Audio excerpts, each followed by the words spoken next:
өсетінін және түсетінін қалай білсек болады, сол туралы өтетін боламыз. Сол туралы осы видеода айтатын боламын. Ол үшін TradingView сайтына кіреміз. Вообще барлық трейдерлар осы TradingView сайтымен техникалық анализ жасайды. Және де кіргеннен кейін мына жерге акция қажет болса акцияға басамыз, керекті акциямыздың атын жазамыз, Apple, Tesla немесе либо криптовалютаға басамыз, керекті криптовалютамызды мына жерге жазамыз и дальше кіріп кетеміз. Демек бізде ендігі трендтің қанша түрі бар? Трендтің жалпы 3 түрі бар: восходящий тренд, нисходящий тренд и боковой тренд. Яғни жоғарыдан төменге қарай және де көлденеңінен және төменнен жоғары қарай бағаның кетуін болжау. Нисходящий тренд дегеніміз ол мына жерде максимумнан аламыз. Максимум, мысалға мына жер максимум, минимум, максимум, минимум. Осылай 4 рет келетін болса, демек бұл нисходящий тренд деген сөз. Және оны біз тренд линиясы арқылы біріктіреміз. Демек бұл тренд мына жерге дейін жалғасады. Осы жерге дейін жалғасады. Пока тренд төменге қарай кете берсе, демек баға төменге қарай кете береді деген сөз.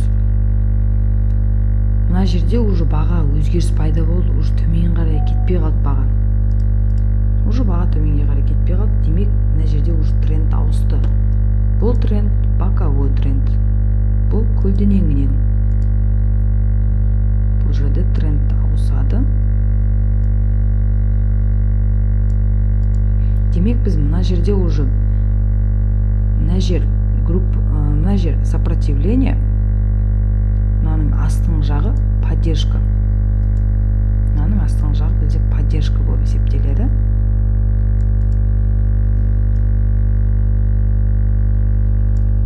Демек біз осы аралықтарда мына жерде, немесе мына жерде, немесе мына жерде шортқа кіріп үлгеруіміз керек.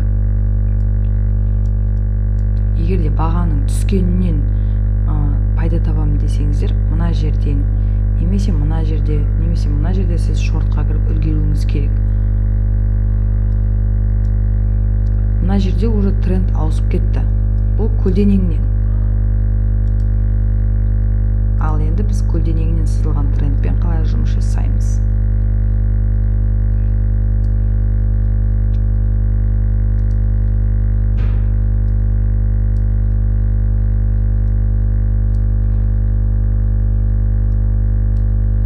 Бұл бізде баға консолидацияда жүреді екі ортада. Бізге мына аралықтарда кіруге болмайды рынокқа, өйткені баға қайда баратыны белгісіз. Егер де мына жерде мынау бізде сопротивление, мынау бізде поддержка. Мына жерде баға жақсы поддержка алған, мына жерлерде поддержка алған, поддержка алады, сопротивление келеді, түсіп кетеді, қайттан поддержка алады да қайттан түсіп кетеді.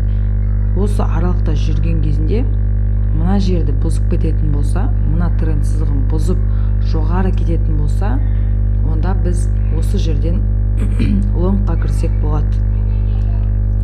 Бізге мына жерлерден кіріп кетуге болмайды. Бізге подтверждение керек, лонгқа кіреміз немесе шортқа кіреміз деген. Біз осы жерлерден уже лонгқа кірсек болады. Демек мынаны бұзды, демек баға өседі деген сөз. Сіздерге нисходящий трендті көрсеттім, боковой трендті көрсеттім. Енді восходящий тренд. Восходящий тренд дегеніміз мына жерде әдемі көрсетілген екен. Минимум, максимум. Мына жерде тоже минимум, мына жерде максимум. Осылай минимум, максимум, минимум, максимум төртеу болатын болса, демек ол восходящий трендке жатады деген сөз. Оны қалай сызамыз? Оны былай сызып аламыз.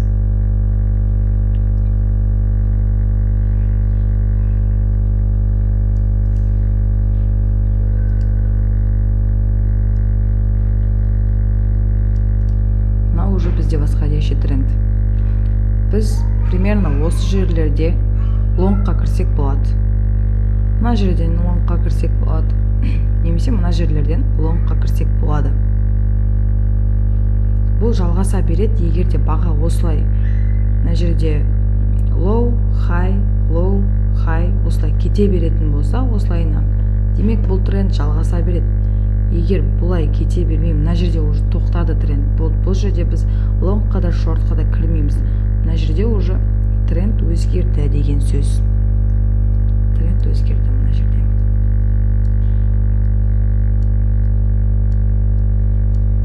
Осылай тренд сызықтарын сызу арқылы қай жерде шортқа кіреміз, қай жерде лонгқа кіреміз, соны бақылап отырсақ болады.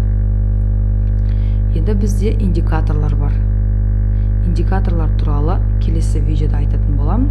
Бұл жерде сіз бас қатырып, мынандай тренд сызықтан сызып отырмайсыз. Баға қалай өсуі мүмкін, қалай түсуі мүмкін, сізге индикаторлар арқылы біліп отыра берсеңіз болады. Ол туралы келесі видеода айтатын боламын. Егер де осы видео сіздерге пайдалы болған болса, онда лайк басып, менің каналыма подписка жасап, қоңыраушаны басып кетіңіздер.